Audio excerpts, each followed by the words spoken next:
I'm working on my 2010 Toyota Corolla today. I am replacing the oil filter housing.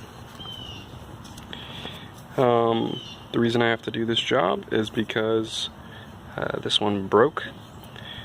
You can kind of see the damage here on the lip as well as down there in the center.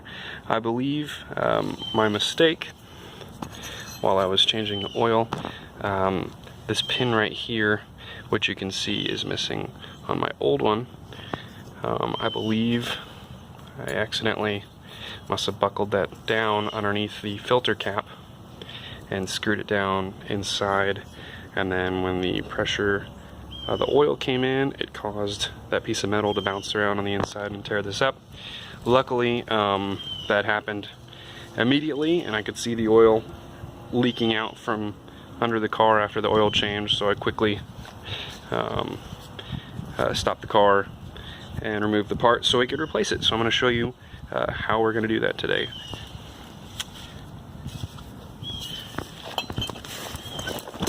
Thankfully, it is easy to get to.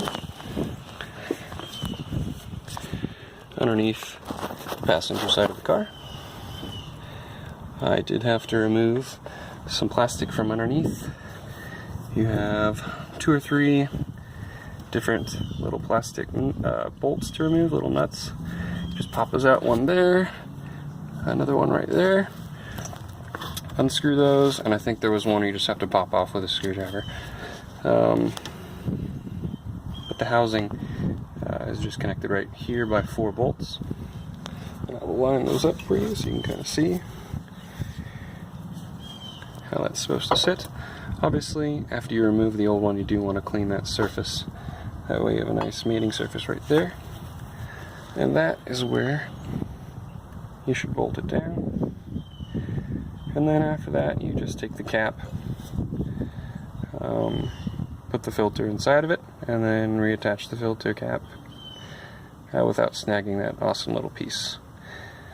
I think I've just done it so many times that it was a habit, and I must have snagged the clip and tightened it down without checking. So try to be aware of that in the future if you're doing oil changes on a similar vehicle. Thanks for watching.